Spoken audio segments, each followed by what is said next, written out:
Section 1. You will hear a survey company representative ringing a person to obtain some information. First, you have some time to look at questions 1 to 5.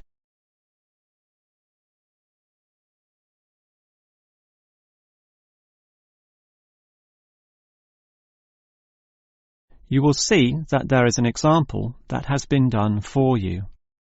On this occasion only, the conversation relating to this will be played first. Hello? Hello? Who is this? Hello. I'm a representative of the Tally-Ho Survey Company, and I'd like to ask you a few questions regarding exercise. Ah, that's an interesting subject. The representative will ask questions about exercise, so exercise has been written in the space. Now we shall begin. You should answer the questions as you listen, because you will not hear the recording a second time. Now listen carefully and answer questions 1 to 5. Hello? Hello? Who is this? Hello. I'm a representative of the Tally-Ho Survey Company, and I'd like to ask you a few questions regarding exercise. Ah, that's an interesting subject. Yes, we think so too. But I'm afraid I'm a bit busy at the moment. Don't worry, this will only take about 4 minutes at the most. It's 10:25 now, so it will all be over by 10:30. Well, all right, if it's that short. It will be. So, one of the first things I need to know is where you are. That is, which suburb or area of the city. The last client was in Blackburn, for example. Blackburn? That's close to me. I'm in Box Hill. Another eastern suburb, then. I have a friend in Box Hill, too. Interesting place. Now, I need your approximate age for this survey.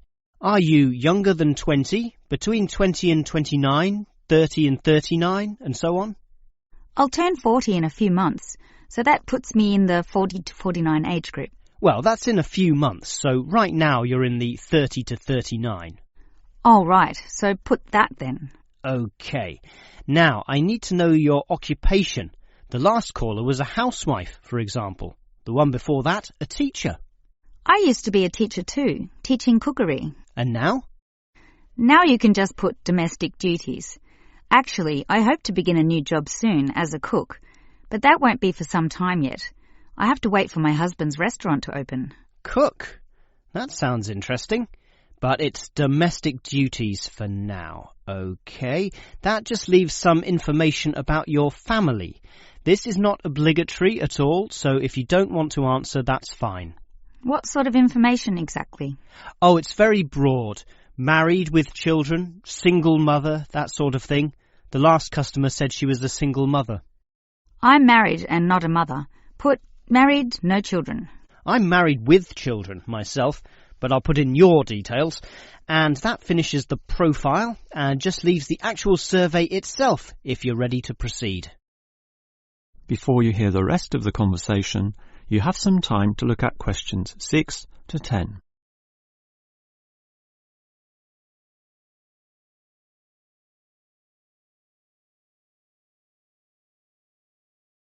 Now listen and answer questions 6 to 10. All right, let's begin the survey now about your exercise habits. I'm afraid I don't exercise much at all. Well, the main question is in what form you take your exercise, however little that may be. For example, in just cleaning. Do you clean the house? My husband does the cleaning, actually, but I walk to the supermarket and shops very often, up to 4 times a week. I'll put that then, unless there's something else. Nothing else, really. But I diet. I'm very strict about what I eat. Oh, and I do yoga, although that's not very energetic. More a form of relaxation and to tighten my muscles. They're both important, of course. But what about sport? Do you undertake any sporting activities? This could be very infrequent. In the past, for example. My husband plays basketball at the local school, and I sometimes watch. When he was younger, he was in a basketball team, but I never participated. Have you done anything at all? I used to hike in a nearby national park. Well, that's a definite physical activity, so I'll put that, but not basketball. All right, that just leaves future exercise intentions. Do you plan or expect to do, at some stage, any form of exercise? I once dreamt of doing modern dance, but that's never going to happen. Realistically, I'm thinking about going swimming at the local aquatic centre, although my husband thinks we should just jog. I can't see myself doing that, though. Too tiring. I can understand. I used to jog too, and it really makes you sweat. I'd say swimming's a much better option. But I'll be starting this job as a cook in my husband's restaurant. I imagine I'll be very tired doing all those late shifts. But if I have any energy left over, I might go to the aquatic centre to release some stress. All right, well, that's the end of the survey. Thank you very much for your time. That is the end of section 1. You now have half a minute to check your answers.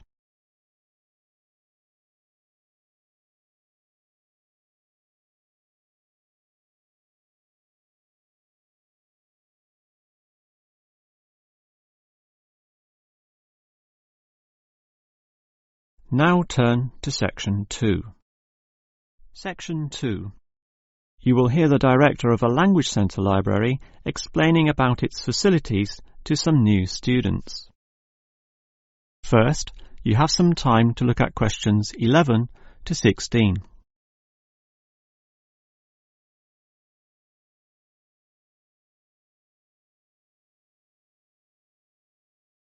Now listen carefully and answer questions 11 to 16.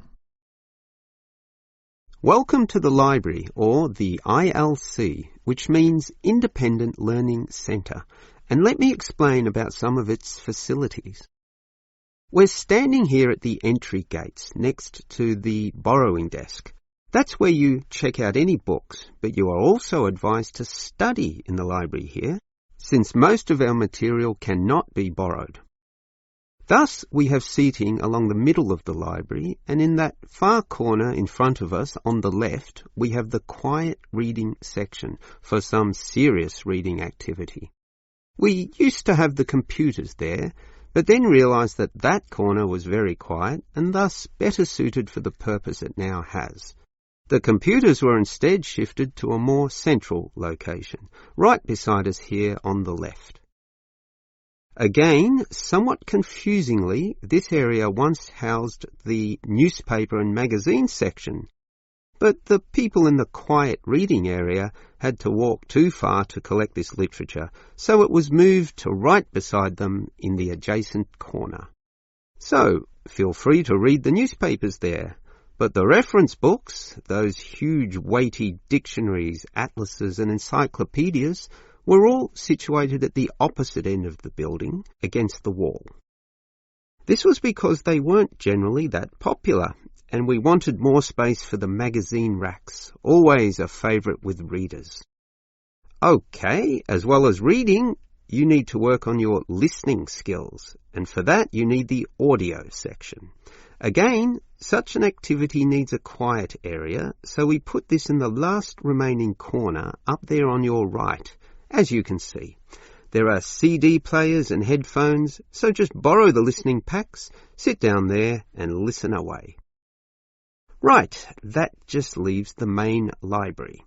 In other libraries, that's often right beside the newspaper and magazine section, allowing freedom to choose from all genres of literature, but here we've got them further apart. For the main library, just follow your nose past the central seating there, and it's there among all that shelving, upon which you'll find an abundance of interesting books and listening packs to use. Before you hear the rest of the talk, you have some time to look at questions 17 to 20.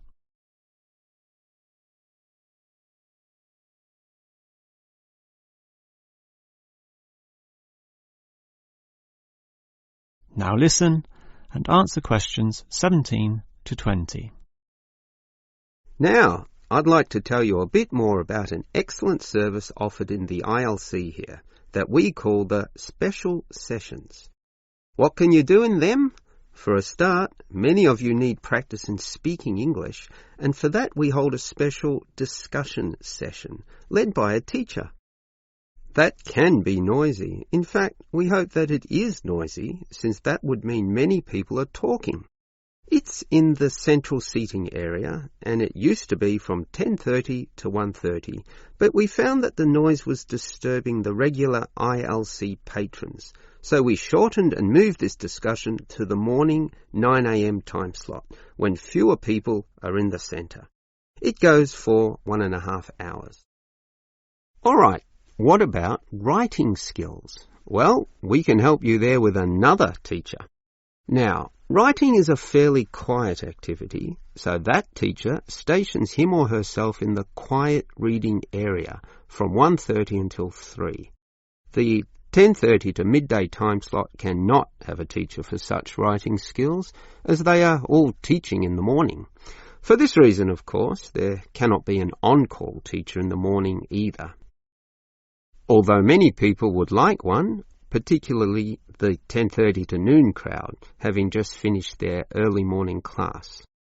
These students all have to wait until midday onwards, when, for 3 hours, a teacher will be stationed in the audio section, ready to deal with all those questions. Until recently, we had another teacher doing the 3 p.m. to 6 p.m. time slot in the central seating. But all the noise interfered with the late users of the ILC, so we had to cancel that. Also noisy can be the language exchange, where local students who want to learn your language will help you practice English. This is generally done in pairs, so the noise level is low enough not to need this exchange to run at 9 a.m, but at the more congenial time of 10:30 among the central seating. That must finish by 1:30 though, after which quieter and more individual activities take place. That is the end of section 2. You now have half a minute to check your answers.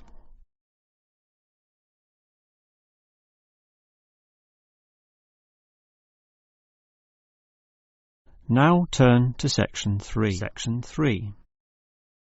You will hear two students, Dylan and Emily, discussing the techniques they use when listening to lectures. First, you have some time to look at questions 21 to 24.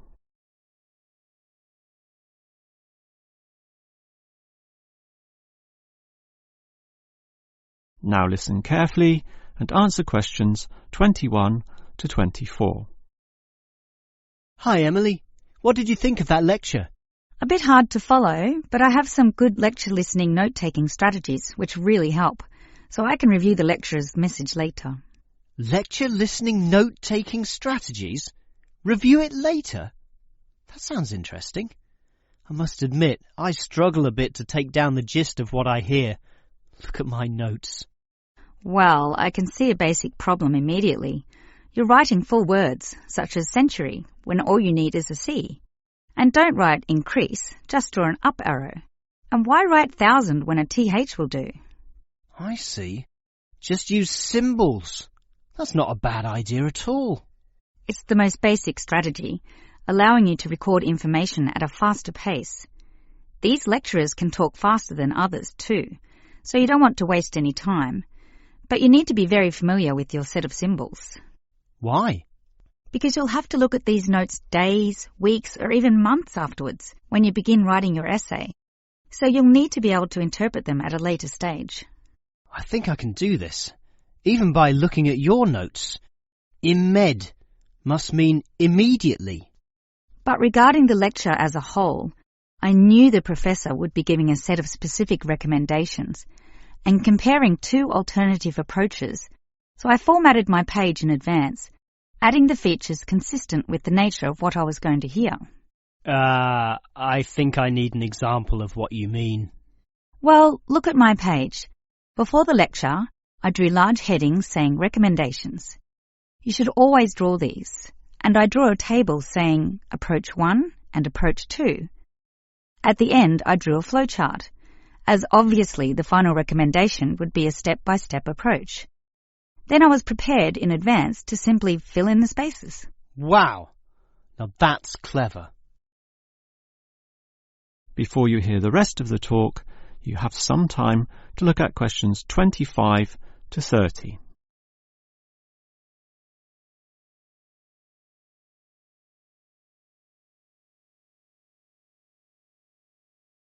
Now listen and answer questions 25 to 30. Your advice about note-taking sounds great, but I still have one question, Emily.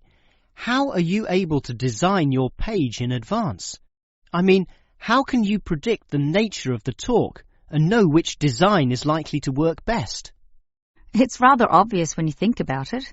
What's your next lecture about? Legal studies. Well, that suggests to me that you'll need a flowchart, since the judicial system has a very logical, do this first, do that second approach, which must be followed in that order. You know, all the processes that happen in the courtroom and the procedures that must take place to ensure complete legality. Sure, that's the way law is, very linear and orderly. But what about culture studies? That's just a mass of comparisons of different cultures.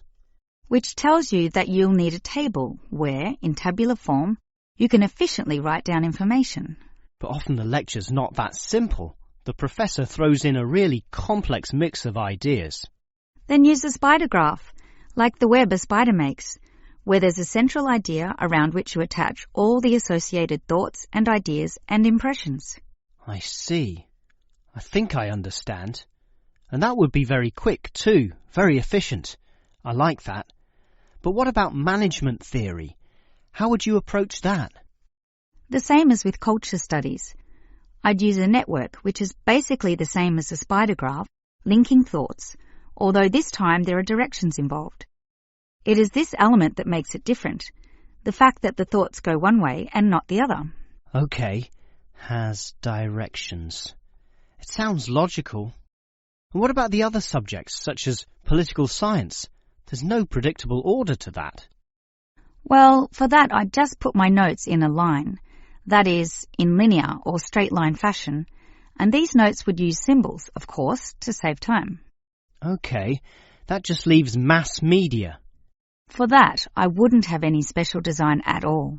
As you say, sometimes it's impossible to predict in what way lecturers will present their information, in which case the best you can do is pre-write headings, but not specific, just general, as in main 1, main 2, sub 1, 2 and 3, and so on. Okay.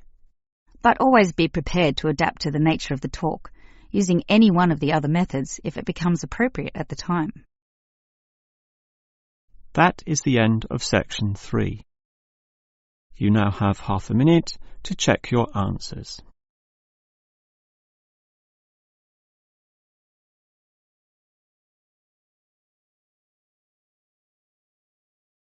Now turn to section 4. Section 4. You will hear a lecturer talking about an unusual atomic particle called a neutrino. First, you have some time to look at questions 31 to 35.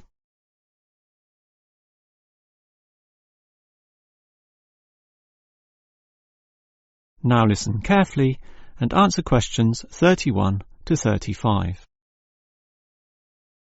When considering the smallest unit of matter, the atom, most people know of electrons, protons and neutrons, but almost none know of another particle, even though they are constantly emitted from the sun in the trillions, with 100 to 200 billion of them regularly passing through your body every second. To repeat, that's not thousands, not millions, but billions every second. You don't feel them because they are small. In fact, so tiny that we can barely detect their presence at all. These mysterious particles are called neutrinos. Despite such an abundance, detecting them is a huge undertaking, and there are many reasons for this. Firstly, the neutrino itself is so small that you need to eliminate absolutely all other particles around. To do this, you need what is called a clean room, one that has an extremely low level of dust, microbes, floating particles, or chemical vapors. You probably don't know it, but the air around you right now has almost 40 million particles per cubic metre. In contrast, the cleanest of clean rooms has less than 10. The second problem is that you also need an environment with absolutely no background radiation. At the surface of the Earth, such radiation is all around, from the sun and sky, and from TVs and communication devices. The only way to screen out all that is to go underground, and I mean deep underground. For example, the Sudbury Neutrino Observatory in Canada uses an old nickel mine, one of the deepest in the world, and puts the observatory in its lowest tunnel, more than 2 kilometres below the surface. At such depths, stray radiation is sufficiently screened out to allow neutrinos only to pass by. The final problem is that you need an elaborate detection system, and this apparatus is huge, and its installation in this deep underground cavity presents quite a headache. Holding such a weighty construction safe and secure requires complex engineering work, such as rock bolting and support structuring. This obviously requires great care and takes a lot of effort. Before you hear the rest of the lecture, you have some time to look at questions 36 to 40.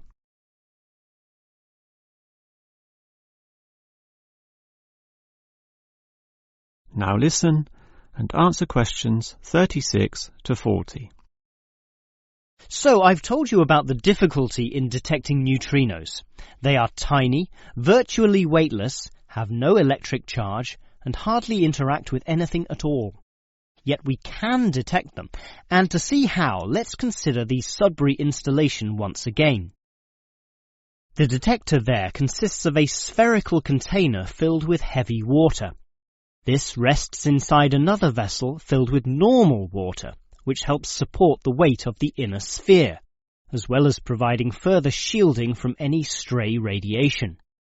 At the edge of this inner sphere are about 10,000 electronic detectors. These are extremely sensitive, able to multiply 100 million times any electric current which occurs. So, as the neutrinos pass through this sphere of water, there is a very, very, very small chance that one of them may hit a water molecule. To increase the likelihood of this, 2 strategies are used. 1. The larger the sphere of water, the better, and the Sudbury tank holds not 10 tons, not 100 tons, but 1,000 tons. 2. The water is special, consisting as it does of heavier molecules. So what happens is this. If the neutrino hits the water molecule, the neutrino is absorbed, but the molecule itself splits apart, producing a tiny electric current. It is this which is detected and analysed, giving key information about the neutrino.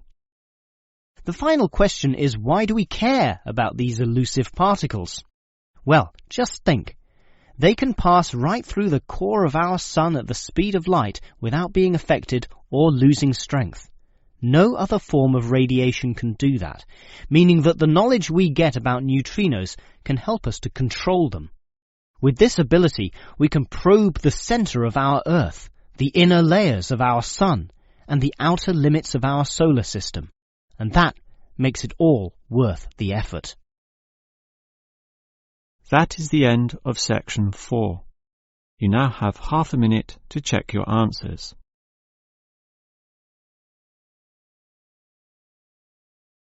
That is the end of the listening test.